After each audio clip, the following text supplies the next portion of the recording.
Alam nyo, pag pinag-uusapan si Jose Rizal, ano agad ang pumapasok sa isip natin? Utak ng revolusyon, di ba? Pero paano kung sabihin ko sa inyo na siya pala mismo, yung taong nagsindi ng lahat, ay nagsabing, teka muna, hindi, noong inalok siya ang pamunuan nito. Sounds crazy, right? Yan ang tinatawag na dakilang pagtanggi ni Rizal at yan ang bubusisiin natin ngayon. At yan yung malaking tanong, di ba? Bakit kaya, paanong yung mismong tao na naging inspirasyon ng buong bansa para tumayo at lumaban, ay siya pa yung nagsabi na, uy, preno muna, hindi pa tayo handa. Okay, so linawin natin to. Madali kasing isipin, baka natakot lang siya o baka kulang sa pagmamahal sa bayan. Pero you know what? Malayo yan sa katotohanan. Ang desisyon ni Rizal, hindi yan basta-basta. Sobrang strategic at calculated yan at nakabase sa kasaysayan.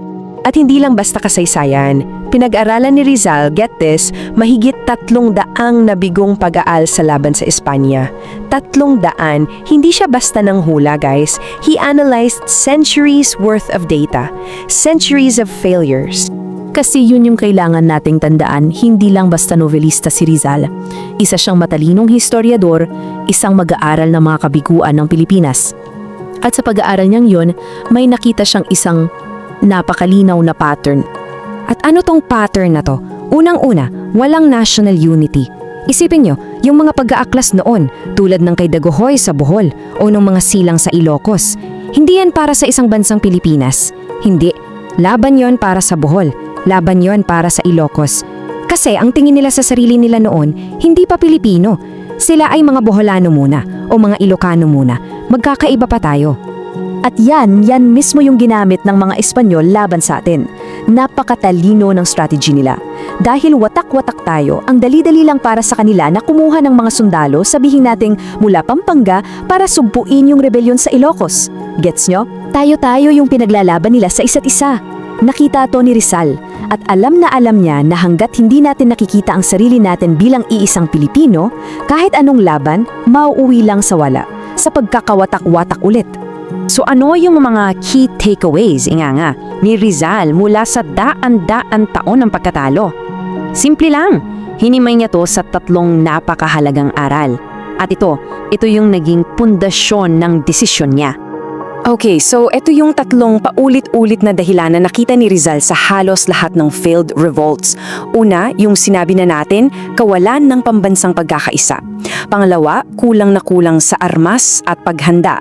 At pangatlo, at ito yung pinakamalalim sa lahat, hindi pa raw handa yung moralidad, yung kalooban at isipan ng mga tao. Okay, focus tayo doon sa pangalawa, yung kakulangan sa armas. Kasi si Rizal, napaka-pragmatic niyang tao. Tingnan niyo yung nangyari sa Cavite Mutiny. Nagtapos yun sa pagbitay sa Gumburza, di ba? Hindi dahil mali yung pinaglalaban nila, sobrang tama nun, kundi dahil kulang na kulang sa plano, sa preparasyon. Kaya nung pinuntahan siya ni Pio Valenzuela sa Dapitan para kumbinsihin siyang sumali sa Katipunan, naging diretsohan si Rizal. Sabi niya, isang revolusyon na walang sapat na armas, na walang suporta mula sa mga mayayaman at mga edukado, tiyak ng masakir lang ang kalalabasan. Suicide mission, kumbaga. At dito na tayo papasok sa pinakamalalim at para sa akin, pinaka-brilliant na ideya ni Rizal. Ito yung konsepto ng isang revolusyon na hindi nangyayari sa labanan, kundi sa loob mismo ng bawat Pilipino. Kasi para sa kanya, may mas malaking threat, may mas malaking panganib kaysa sa matalo lang sa kamay ng mga Espanyol. At ito yung kinatatakutan niya ng husto. Itong quote na to mula sa El Filibusterismo sa bibig ni Padre Florentino, ito yung summary ng buong filosofiya ni Rizal. Para saan ang kasarinlan kung ang mga alipin ngayon ay syaring magiging mga maniniil bukas? Grabe, di ba? Isipin mo, ano nga naman ang saysay ng kalayaan kung papalitan lang dati ng mga dayuhang mananakop ng mga kapwa Pilipinong maniniil? Kung yung mga inaapi noon, sila naman ang magiging bagong tirano. Exactly. Kaya para kay Rizal, ang pinaka-importanteng laban, ang tunay na revolusyon, ay hindi doon sa mga bukirin gamit ang itak.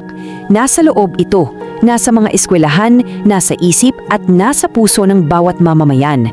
Kailangan munang magkaroon ng revolusyon sa pag-iisip. Kailangan matuto muna tayong maging mabuting mamamayan bago tayo humawak ng armas. Kaya kung babalikan natin yung unang tanong natin, lumalabas na hindi pala ayaw ni Rizal sa kalayaan. Actually, kabaliktaran. Ang gusto niya ay isang kalayaan na totoong-totoo, yung magtatagal at may tunay na kahulugan. So, ito yung pinaka-bottom line niya. May dalawang klase ng kalayaan na pinagpipilian noon, di ba? Sa isang banda, andun yung isang mabilisan, madugong laban gamit lang ang mga bolo at yung galit ng bawat rehiyon. Sa kabilang banda naman, ito yung gusto ni Rizal. Isang kalayaan para sa isang bansang buo, isang bansang nagkakaisa, na handang-handa na intellectually and morally para pamunuan ng sarili. Kaya, sa huli, yung pagtanggi ni Rizal, hindi yun pagtanggi sa revolusyon. Pagtanggi yon sa isang tiyak na kabiguan. Hindi yun hindi sa kalayaan ang sinabi niya.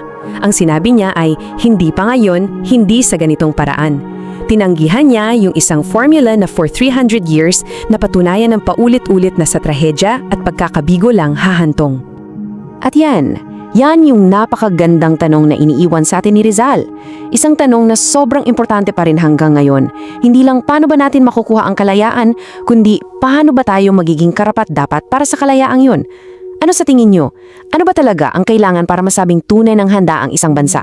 Yan, isang bagay na siguro dapat nating lahat pagnilayan.